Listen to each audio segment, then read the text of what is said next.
बिस्मिल्लाहिर्रहमानिर्रहीम। अस्सलाम वालेकुम नाज़रीन, आप देख रहे हैं हमारी बात और मैं हूं अब्दुल मजीद चांडियो। आजकल हमारी बात के बजाय आप मेरी बात सुनें, क्योंकि मेरे साथी जो है वो कराची में ज़्यादा बारिशों की वजह से वो नहीं पहुंच पा रहे मुझ तक। लिहाजा आप तब तक जो है वो हमारी बात के बजाय मेरी बात सुनें। तो आज बात करेंगे इसी मौजू पर, कराची का क्या होगा और कराची को कौन अपनाएगा, कराची के मसाइल आखिर कौन हल करेगा। कराची का तकरीबन आधे से ज़्यादा हिस्सा जो है वो पानी में डूबा हुआ है और बकिया हिस्सा तारीकी में डूबा हुआ है, क्योंकि लाइट नहीं है। बहुत सारे इलाकों में 3 दिन से जो है वो लाइट नहीं है। पूरे मुल्क में बारिशें हुई हैं, लेकिन ख़ासकर बात इसलिए कराची की जा रही है क्योंकि कराची जो है वो सिंध पूरे पाकिस्तान का सबसे बड़ा शहर है और कराची जो है वो पूरे पाकिस्तान को रेवेन्यू देने वाला जो है सबसे बड़ा शहर है। कराची तमाम लोगों को खिलाने पिलाने वाला जो है वो सबसे बड़ा शहर है। तो लिहाजा कराची के मसाइल हल करना जो है वो बहुत ज़रूरी है। इसलिए हम जो है वो पूरे पाकिस्तान के बजाय हम सिंध की बात कर रहे हैं और कराची की बात कर रहे हैं। बहुत सारी अमवात हुई हैं, कुछ लोग डूब गए हैं, कुछ के घरों की जो है वो छतें गिर गई हैं। ये पूरे सिंध की बात है, मैं पूरे उसकी सिंध सूबे की बात कर रहा हूँ कि उसमें अमवात हुई हैं, अंदरून सिंध में भी और कराची में भी। कराची की मुख्तलिफ सड़कें जो है वो पूरा तालाब का मंजर पेश कर रही हैं। बहुत सारा पानी जमा हुआ है, बहुत चौराहों पर और रास्तों पर जो है वो पानी जमा हुआ है। कोई नुमाइंदा, मुंतखब नुमाइंदा या लोकल हुकूमत का कोई नुमाइंदा आपको नज़र नहीं आ रहा। लोग अपने सर आप जो है वो मदद कर रहे हैं एक दूसरे की, आम लोग जो है एक दूसरे की मदद कर रहे हैं। और उसके अलावा फ़ौजी दस्ते हमें नज़र आए मुख्तलिफ जगहों पर। फ़ौजी जवान जो है वो मदद कर रहे हैं, लोगों की गाड़ियाँ निकाल रहे हैं, लोगों को निकाल रहे हैं घरों से कश्तियों में। और फ़ौजी जवान जो है वो पाक आर्मी वो मदद कर रही है लोगों की। लेकिन हमें, जिनको हमने वोट दिए और जिनको हम लाए ऊपर अपनी खिदमत के लिए, जो हमारे नुमाइंदे हैं, उनमें से कोई नहीं है, सिवाय एक दो। सुबह को वज़ीर आला साहब जो है वो एक जगह फ़ोटो खिंचवाते हुए नज़र आए, बाकी उसके अलावा कोई नहीं है। टेलीविज़न पर 3 दिन से जो है वो वज़ीर तालीम सईद गनी साहब बैठे हुए हैं, जिनका काम जो है वो तालीम के अहवाल देना है। लेकिन बदकिस्मती से हमारे यहाँ जिसका जो काम होता है वो नहीं करता, बाकी जो है एक दूसरे पर तनकीद ही की जाती है। तो सईद गनी साहब बैठे हुए हैं और वो अनशन जो उसको आया वो बात कर रहे हैं, क्योंकि जाहिर सी बात है वो उसका मौकमा नहीं है। जो जिसका काम नहीं है उनको क्या पता कि मैंने क्या करना है और क्या बात करनी है, क्या जवाब देना है, किस सवाल का क्या जवाब देना है। वज़ीर बल्दियात कहाँ हैं, वो क्यों नहीं आ रहे? उनको आना चाहिए और उनको जो है वो सवालात के जवाब देने चाहिए, उनको देखना चाहिए, रोडों पर उनको नज़र आना चाहिए कि कौन सा काम आपने किया है, कौन सा नहीं किया। अब ऐसा भी नहीं है कि ये लोग जो फंड्स पर रोना रो रहे हैं कि हमारे पास फंड नहीं है। कराची का या पूरे पाकिस्तान का जितना बजट होता है वो तकसीम होता है, उसमें कुछ खसारा होता है। वो खसारा जो है वो कुछ मुख्तलिफ फंड्स और इमदाद और इस पर जो है वो इन्हिसार किया जाता है। उसके अलावा बाकी पैसा तो दिया जाता है चारों सूबों को। जब सिंध का बजट तकसीम होता है तो हर महकमे का बजट जो है वो तकसीम होता है, फिर उसके बाद लोकल गवर्नमेंट का बजट तकसीम होता है। तो उनमें से तनख्वाहें निकाली जाती हैं, जो कि तनख्वाहें लेना बहुत लाजमी होती है, और काम तो कोई नहीं है लेकिन तनख्वाहें लेना ज़रूरी होती है। तो तनख्वाहें निकाल के बाकी पैसा जो है उसका हिसाब लिया जाए कि कौन सा पैसा आपने कहाँ खर्च किया, कौन सी सड़क बनाई, आपने क्या किया, तो पता चल जाएगा कि भाई आपने कहाँ पैसा खर्च किया है। लेकिन हमारे यहाँ ना तो कोई एहतसाब करने वाला इस तरह पूछता है या इस तरह एहतसाब करता है, और ना ही जिनका एहतसाब किया जाता है वो मुंतखब नुमाइंदे जो हैं वो इस तरह आगे आके जो है वो जवाबदेही के लिए तैयार होते हैं। तो इसी तरह कराची हमें जो है बहुत मुश्किलात का सामना करता नज़र आ रहा है।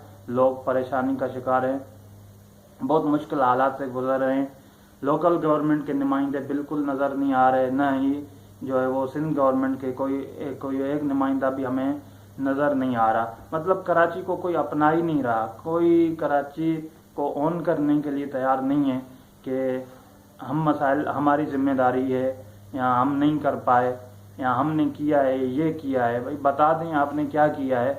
गुज़िश्ता 12 साल में आपकी गवर्नमेंट है पीपल्स पार्टी की, तो आपने क्या किया। उसके अलावा ये तो थी जो है वो गवर्नमेंट जिनकी है, लेकिन पीटीआई के बहुत सारे एमपी एमएनए जो है वो कराची से मुंतखब हुए हैं।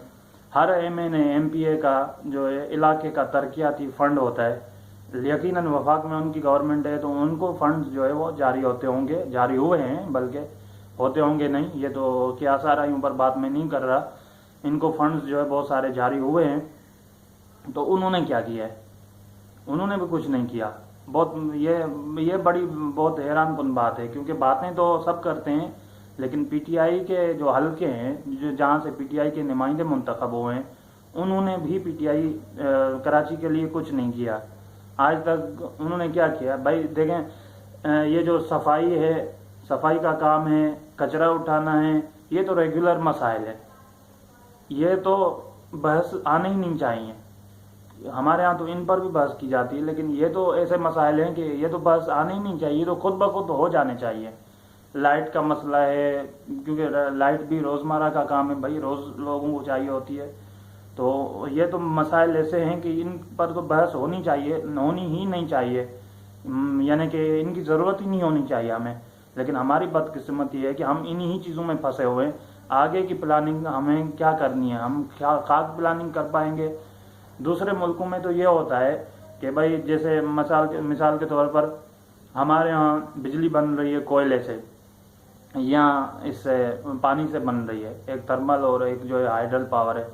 तो ये दो चीज़ें जो है, एक अपना तेल पर प्लांट चलते हैं तो उनको जो है वो थर्मल पावर कहा जाता है, और जो प्लांट पानी पर बिजली बनाते हैं तो उनको हाइडल पावर कहा जाता है। और कुछ को थर्कोल जो है वो उससे भी बिजली बन रही है कोयले से। ये तीन चीज़ों से बन रही है। अब ये देखा जाता है कि पूरी दुनिया का मौसम चेंज हो रहा है, क्लाइमेट चेंज जो पूरी दुनिया में आया हुआ है, तो उसी हिसाब से अगर हमें पानी नहीं मिलेगा तो बिजली किस चीज़ से बनेगी। क्या ऐसी प्लानिंग दूसरे ममालिक में इस तरह की प्लानिंग होती है कि भाई ये पानी जो है हमें 5 साल तक होगा, 6 या 7 साल तक मुहैया होगा।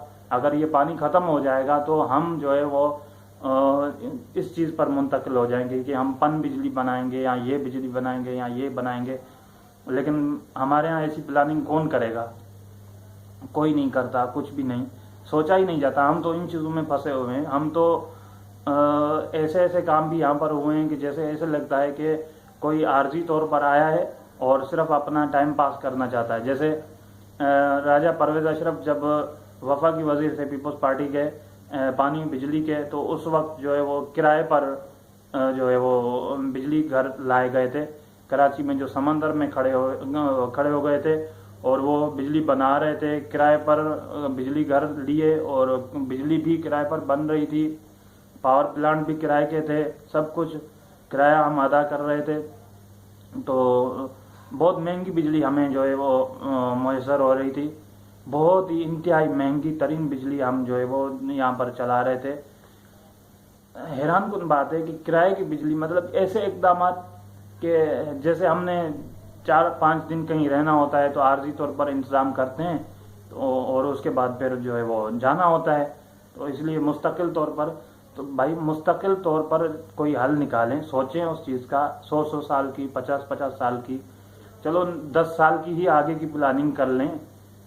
और उसके अलावा गंदम के जो गोदाम हैं अंदरून सिंध में, मेरा क्योंकि अंदरून सिंध से ताल्लुक़ है, मैं खुद देखता रहता हूँ, तो कहीं पर भी सिवाय चंद मकामात के पूरे खुले आसमान तले जो है पूरी गंदम पड़ी हुई होती है। अब उसका क्या हुआ होगा आप अंदाज़ा लगाएं। अभी जब गंदम का बहरान नहीं है, कुछ भी नहीं है, सब कुछ ओके है, तो आटा जो है वो बहुत महंगा मिल रहा है, चीनी हमें महंगी मिल रही है। इंशाअल्लाह ताला आने वाले प्रोग्राम में आटे और चीनी पर बात करेंगे, क्यों महंगे हैं, क्या वजह है, उस पर बात करेंगे। लेकिन अभी क्योंकि सैलाबी सूरत हाल है और जो है वो बारिश का सिलसिला जारी है, तो इसलिए उस गंदम का क्या हुआ होगा जो खुले आसमान तले रखी हुई है। पूरे सिंध में जो है गंदम यहाँ तो कारखाने वालों को दे दी जाती है, फ्लोर मिल्स मालकान जो है उनको दे दी, क्योंकि फ्लोर मिल्स भी इनकी हैं, दे दी जाती है कि भाई आप ये रख लें। फिर वहाँ से आहिस्ता आहिस्ता जो है करप्शन का शिकार हो जाती है वो चली जाती है, बिक जाती है। तो भाई मुस्तकिल तौर पर आप सोचें, काम करें मुल्क के लिए। हमारी किसी से कोई वो लड़ाई झगड़ा नहीं है, क्योंकि मैं भी खुद एक आम आदमी हूँ। और तो पूरे मुल्क में कोई आज तक रेस्क्यू इदारा क्यों नहीं बन सका? मकामी इंतजामिया हो या सिंध गवर्नमेंट हो या वफाक के तहत, आज तक कोई भी ये रेस्क्यू का ऐसा इदारा नहीं बना जो कि ऐसे वक्त में काम आए।